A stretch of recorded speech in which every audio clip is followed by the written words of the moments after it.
Então, qual é a diferença entre kindness e mindfulness? Quando a gente olha esse movimento secular de mindfulness, né, iniciado por John Kabat-Zinn, a gente vê ele surgindo já para tratar certas repercussões emocionais e mentais do nosso sistema, do nosso organismo, como o estresse, como dores crônicas, né? Então, o mindfulness secular ele surge já dentro de um momento e de uma cultura aonde tem certos condicionamentos e certos padrões, estilos de vida que estão causando esse efeito de exaustão, esse efeito de desequilíbrio emocional, esse efeito de muitas repercussões físicas, somáticas no corpo, aonde o mindfulness ele vem com uma técnica, uma abordagem secular, eu diria extraordinária, iniciada por John Kabat-Zinn, aonde ele traz do treinamento dele, dos estudos dele, das pesquisas dele em meditação, a partir da tradição contemplativa do budismo, ele traz uma abordagem completamente contemporânea e direcionada ao que está acontecendo com as pessoas nesse universo veloz dos tempos de hoje, né? E essa abordagem que John Kabat-Zinn apresenta é uma abordagem essencialmente fundada numa aterrissagem sensorial, aonde nós vamos trazer a consciência para o corpo, para as sensações do corpo, e nos abrir a essas sensações sem resistência, aceitando elas, né, de uma forma gentil, de uma forma aberta, sem julgamentos. Então essa é a técnica central, ou a essência dessa abordagem que John Kabat-Zinn iniciou, que se chama Mindfulness-Based Stress Reduction, né? Redução do estresse baseada em mindfulness. Essa abordagem da atenção plena, ela também foi direcionada para outras áreas de tratamento de outros sintomas, por exemplo, como uma dieta saudável, como uma terapia cognitiva, que nós temos a terapia cognitiva baseada em mindfulness, aonde essa mesma abordagem de aceitação, de abertura à experiência, ela é usada, né? Só que usada então na terapia cognitiva baseada em mindfulness em relação aos pensamentos ruminantes, né? A desequilíbrios mentais, principalmente ligado à depressão. Então ela surge já com esse olhar, com esse ponto de vista, onde vai ser trabalhado uma área em específico, uma experiência em específico de um público específico, né? Então a gente precisa entender também as diferentes abordagens baseadas em mindfulness dessa forma. Qual é o público que foi olhado? Qual é digamos, o contexto no qual aquela técnica foi aplicada? Porque a gente vai ver os pormenores ou as razões por detrás da própria formulação e do jeito que é aplicada a técnica. Então isso é muito importante a gente avaliar. No caso da terapia cognitiva baseada em mindfulness, então a mesma abordagem, essa essência da mesma abordagem de uma atenção aberta, não julgadora, compassiva e gentil com relação aos pensamentos ruminantes, às preocupações, né, aos desequilíbrios internos, vai ser usada e aplicada, né? Então a gente começa a ver que essa capacidade de atenção ao momento presente, de pacificação no campo sensorial e mental, ela é, digamos, um marco do que a gente entende como mindfulness secular no Ocidente.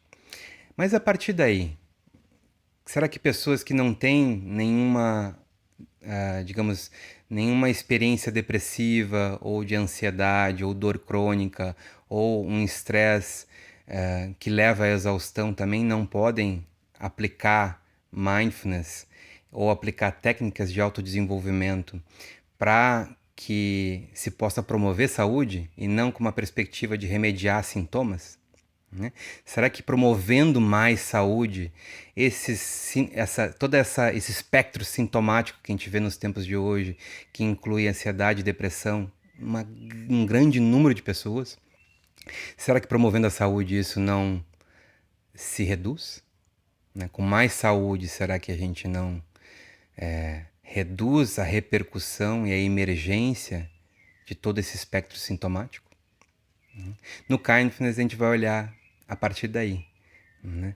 A gente vai olhar como que a gente promove uma maior qualidade de vida, promove uma maior saúde integral da nossa vida, que inclui não só um trabalho na camada sensorial e na camada mental, mas um trabalho também na nossa camada natural, na nossa camada de descanso, na nossa camada de abertura, na nossa camada de interconexão com as coisas, né? Então, dentro da abordagem do Kindness, quando a gente faz essa transição do Mindfulness enquanto sua essência, trabalhando na camada sensorial, no espectro de experiência sensorial, pacificando as experiências através de uma capacidade de atenção aberta, não julgadora e acolhedora, com relação às experiências sensoriais e às experiências mentais, no Kindness a gente vai ampliar essa abordagem muito necessária, muito benéfica, para um trabalho que a gente poderia chamar de uma psicoeducação ativa, né? Onde a gente vai promover saúde no nosso organismo a partir de um trabalho ativo, educacional ou psicoeducacional em 5 grandes áreas, né? Que é a área da motivação, a área da percepção, a área das emoções, né? A área que a gente poderia dizer do nosso próprio treinamento atencional e a área das nossas relações com o mundo, com a existência, consigo mesmo. Então a gente vai ampliar desde uma perspectiva que aparentemente ela pode ser olhada como mais passiva no mindfulness secular, né? No Kindness a gente vai ter uma metodologia mais ativa, onde a gente tem técnicas e abordagens de treinamento ativas em relação ao reconhecimento individualizado do que a gente entende na vida de cada um, né, como motivos de vida, como propósitos de vida, e isso vai se descortinando a partir do contexto individual de cada um e das redes de relação que se estabelecem a partir desse contexto individual. Então a gente vai trabalhando nessas áreas, vai entrando, por exemplo, no campo motivacional dessa forma, de uma forma individualizada, contextual. Da mesma forma que no Mindfulness secular surgiu uma abordagem de redução do estresse baseada em Mindfulness, a partir de Jon Kabat-Zinn, que olhou principalmente para os períodos de burnout, de exaustão, que surgiam pelo estresse exacerbado, as dores crônicas, né?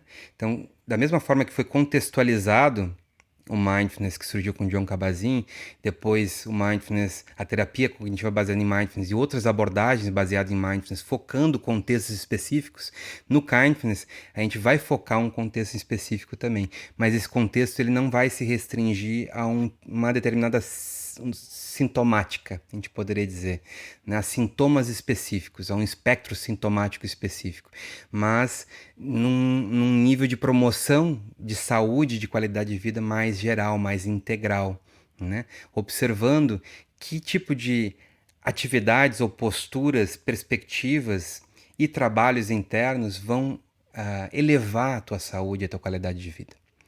Então a gente vai estar trabalhando, olhando nessas 5 grandes áreas, que a gente chama das 5 ciências, e fazendo um trabalho no que a gente chama das 3 camadas da consciência, que vai ser um trabalho baseado na camada sensorial, onde há muitas semelhanças com o Mindfulness secular, iniciado por Jon Kabat-Zinn, e trazendo todo o benefício dessas técnicas também. A gente vai ter uma abordagem na camada mental, que também tem algumas semelhanças com a terapia cognitiva baseada em Mindfulness, onde há uma abertura da atenção, há um acolhimento e uma gentileza não julgadora frente a como os pensamentos ruminantes estão surgindo. Mas também a gente vai trabalhar não só essa postura acolhedora e aberta, mais passiva, mas a gente vai olhar para a camada sensorial e para a camada mental também de uma forma mais ativa, né? Não só recebendo o que ela apresenta, mas também identificando os nossos pontos de conexão com a vida, a partir da camada mental e a partir da camada sensorial e também da camada natural, que são as 3 camadas no Kindness.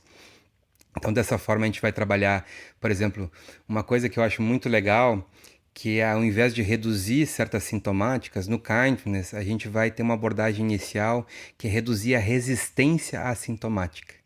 né? Então, por exemplo, a gente vai entender como é que a mente mais ansiosa opera, como é que a mente mais deprimida opera, como é que essas diferenças de humor vão surgindo no nosso dia a dia e vai entendendo também qualidades que estão operando ali. A gente vai olhando para emoções, perspectivas de vida e vendo que tipo de repercussões elas geram, né? Tanto negativas quanto positivas. A gente poderia dizer, talvez nem negativo ou positivo, mas vantajoso e desvantajoso, né? Para os nossos propósitos de vida. Então a gente vai estar olhando e reduzindo a resistência, entendendo o que que aquilo provoca na vida da gente, né? E depois, frente a essa nova descoberta, né, dentro do campo do autoconhecimento, a gente vai ter um trabalho frente a esses elementos que estão operando, a forma como a nossa mente está operando, como o nosso sistema está operando, e a gente vai aprender uma nova metodologia que é praticada dentro desse campo de pesquisa da ciência contemplativa, que é a autorregulação. Então a gente vai aprender a regular as formas de operação do nosso organismo, né? Regular de uma forma saudável, buscando a nossa homeostase, o nosso equilíbrio, a nossa harmonia, a harmonia do nosso sistema. E a gente vai trabalhar, por exemplo, com o que chama de meta-atenção, que é a nossa capacidade de vigilância, o que a gente chama de meta-cognição, que é a nossa capacidade de monitoramento interno, né? Essas perspectivas têm também outras abordagens seculares de mindfulness, e tem uma perspectiva que é um tanto específica do kindness que a gente trabalha, que é o que eu chamo de metaconsciência, né? Então, metaconsciência é quando a gente começa a estar mais ciente dos nossos próprios estados mentais e do movimento mental, da própria qualidade da nossa consciência do momento presente. Então, metaconsciência vai abrir esse campo de saúde, onde a gente vai encontrar uma consciência completamente sã. A gente vai encontrar a nossa base de sanidade mental, a nossa base de bondade original. Então, o Kindness ele vai indo nessa direção, através das 3 camadas e das 5 ciências da vida.